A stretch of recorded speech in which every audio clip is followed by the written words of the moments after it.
Girl, I'm so sorry. It's Friday. You can laugh. Yeah, my relationship with my hair, I think recently it's gotten better. You know, before 2020, I used to wear weaves and stuff a lot, wigs. But after that, I was like, man, why am I living in discomfort to try to fit the standards? Because my head is like pretty big too, so it's like the wigs was ripping the edges and the back, and I was like, what am I doing? So I've started to.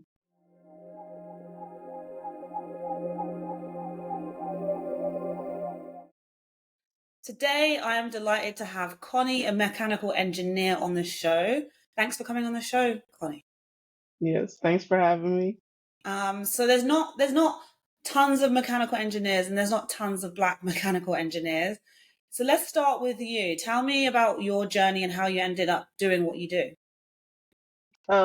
Yeah, back in high school, some engineers from the National Society of Black Engineers, they came and spoke at the YMCA. And so I learned about engineering there. I wasn't really interested in the engineering part, but when they talked about the salary, I was like, I might be, that might be for me. Yeah, and so that was my senior year, and that introduced me to engineering. And ever since then, I've been in engineering. Okay, cool. And I'll be completely honest with you. I don't think most people know what a mechanical engineer does or what it entails. Can you tell us a bit more about what it is in simple terms? Yeah. Well, it ranges to a lot of different things, but in school, they tell us that they're teaching us how to solve problems. So, you know, when you're faced with, uh, I don't know, difficult challenges, you're gonna figure out a pathway to solve it. So,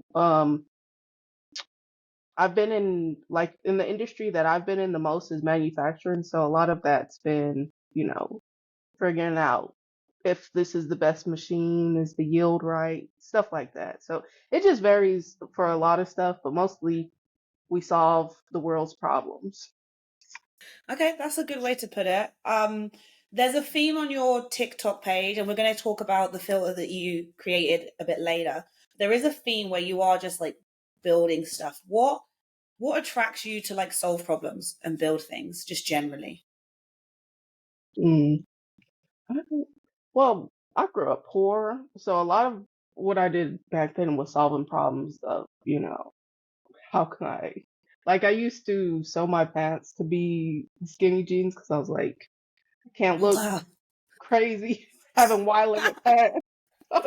It's just, I guess back then I was learning how to solve problems that way. So I'm just trying to transition it with mixing it with my engineering background now. And I'd be bored a lot. So just trying to see what I can do. Okay, cool. And I think we live in a world which is quite exciting, right? With the internet, social media and stuff, it seems like younger, when I say younger, I mean like the young generation of today are more open and interested in doing their own thing. When it comes to like you kind of, even whether it's your jeans, whether it's the filter that you made, what are some of the basics when it comes to like assessing a problem and how to solve it that like you think are fundamental when you're trying to build a solution that people should know about? Hmm. I guess the first is seeing if there's a need for it. Um, seeing if you got the skills to work on it, and or if there's skills on YouTube that you can learn that'll get you there. Um, what else? Girl, I'm sorry. Uh, shoot. And then just trying to do it, even if Okay. you fail, because like a lot of times I don't get it right the first time or the first few times, but if you're persistent, hopefully, you get it right then. Okay. Cool. So assessing, making sure there's a need, and then just keep going till it works, essentially. Yeah. Okay. So let's talk about hair. Firstly, your hair looks great. This anyone listening on audio, her hair looks great. It's in a high puff. Your puff is puffing more than my puff. My puff is shrinking, doing its own thing, being straggly. Um, What's your relationship with your hair? I'm like, you're also, It's Friday. You can laugh. yeah. My relationship with my hair, I think recently it's gotten better. You know, before 2020, I used to wear weaves and stuff a lot, wigs. But after that, I was like, man, why am I living in discomfort to try to fit standards? Because my head is like pretty big too, so it's like the wigs was ripping the edges and the back, and I was like, what am I doing? So I've started to, you know, I like being natural now. I like the texture of my hair because that YouTube era where you had to have looser curls or stuff like that. I was trying to fit in, but I it just didn't work. I'd have white flakes in my hair and stuff. So, I love my hair now.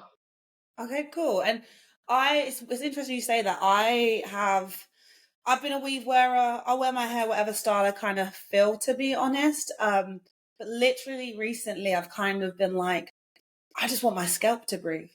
I just want it to be out, and I also want to like learn to do my hair, if that makes. Like, I actually want to see what I can do with it. Um, Mhm. so let's talk about the filter that you built.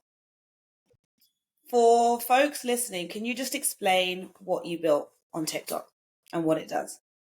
Okay. So the middle part filter, it helps with you to get your middle part right because, I was braiding hair and I'd make the person go in the bathroom to do their part themselves because I'd be struggling to get it right. So I was like, and then they clowned me one weekend. And I was like, oh shoot, what can I do to like maybe try to fix this problem?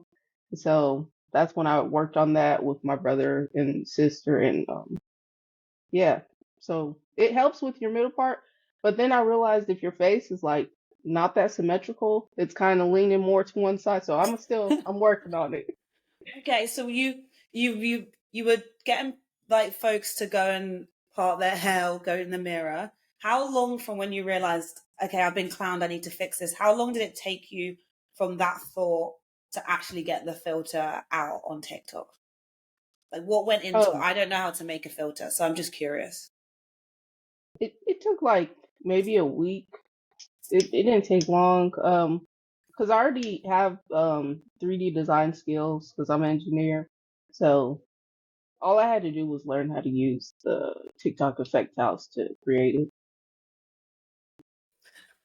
I love how you just say that so plain and simply. Um, but yeah, maybe it's that simple. Maybe we need to all start just using the tools in front of us. And then you said you worked with your brother and your sister on it. Well, I tried it out on them, Tried it out so on them. they didn't do nothing. I just practiced with. And you got such a good response? Did you expect such a good public response? How did that feel?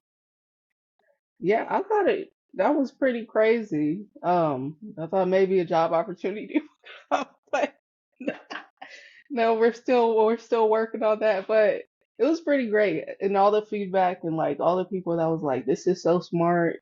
We need this." And even though it's like a beauty tech thing, um, I thought some people would knock it more because it's not, solving medical stuff or something. But it, it was pretty cool. Yeah. And what was there any themes or any things that you noticed from the feedback? Because I actually went through the some of the comments and stuff, and I saw folks kind of had feature requests, like, "Hey, can you make this and can you do that?" Like, have you been taking that on board? Are you working on anything to produce other filters or to incorporate what folks have asked for? Yeah, well, yeah, I was gonna do it all, and then I started working with someone to try to build it outside of TikTok. So I was waiting on like legal stuff and other stuff to be like, should I keep making it on TikTok or should I make my own app? So I'll make more of people's requests because it's gonna take a minute to make it outside the app. So I'll add more to TikTok now. Okay. And has TikTok reached out to you? they're a big company and there's a lot of stuff happening on TikTok. I'm just curious, have they reached out to you at all? Oh no, no. Okay. Okay. I'm just curious. We're going to change that.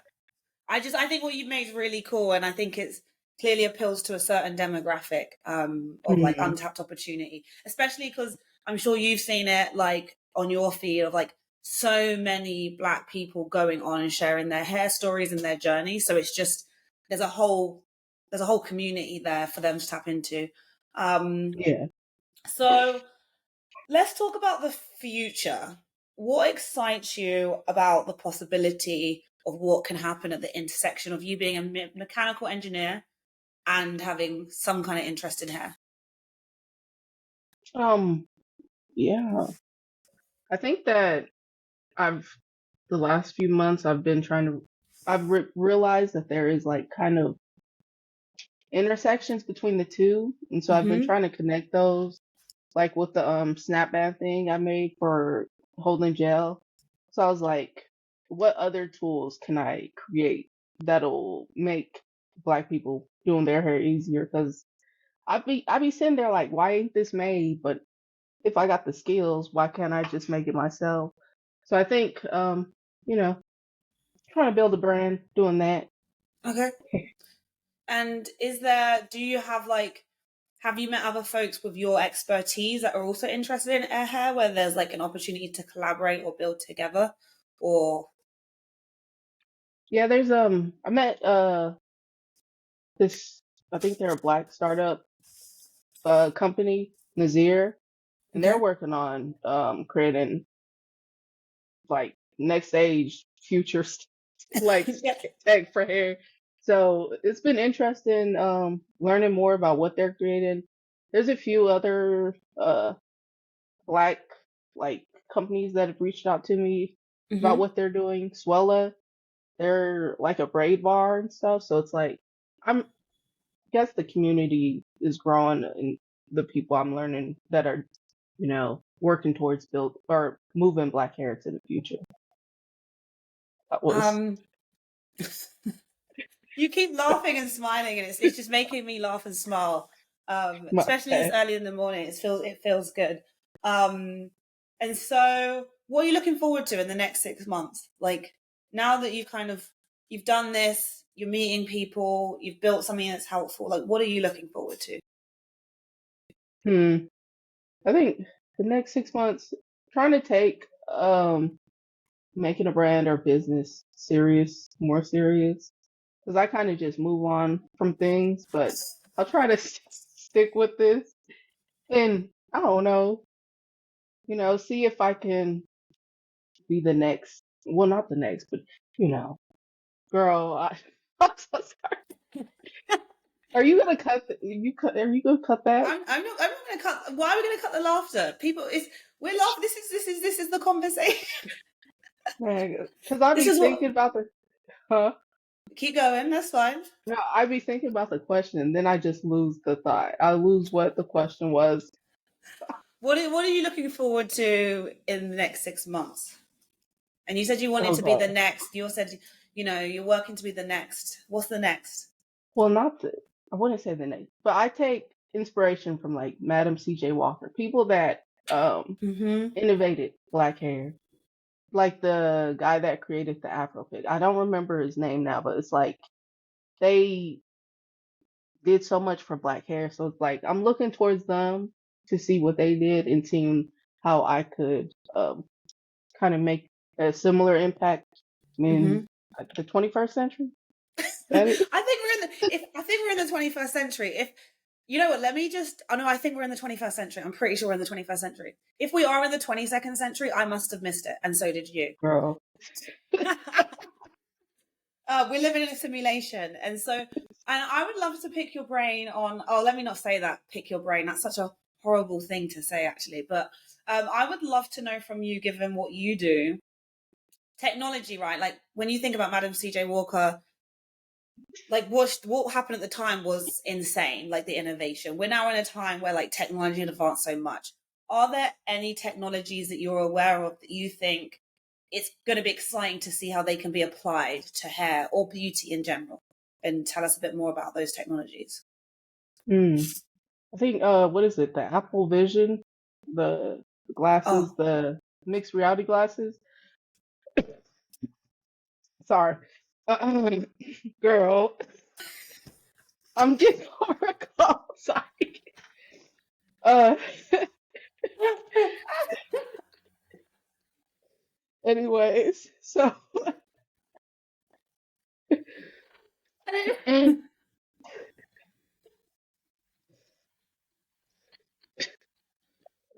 bro, I should have brought some water over here. I am, do you want to go get some water? You could yeah. go get some water. It's fine. It's okay. It's okay.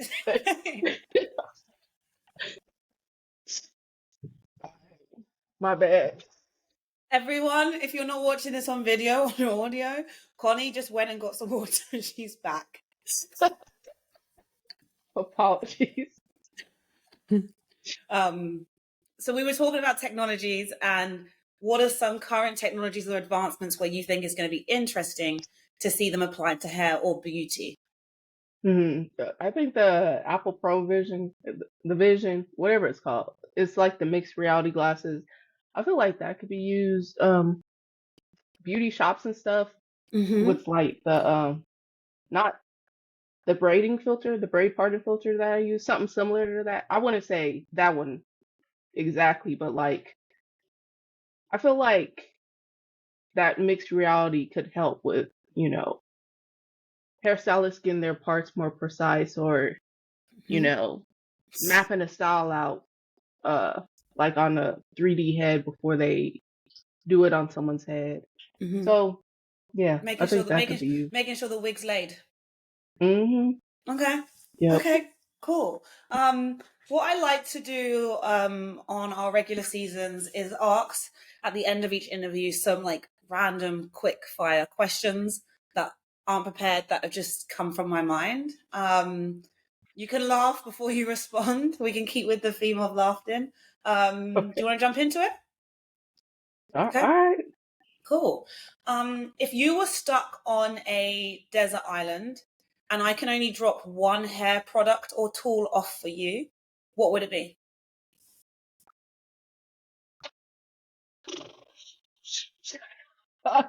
Scissors. I'm gonna just cut it off. It's over. You're the first person to say scissors.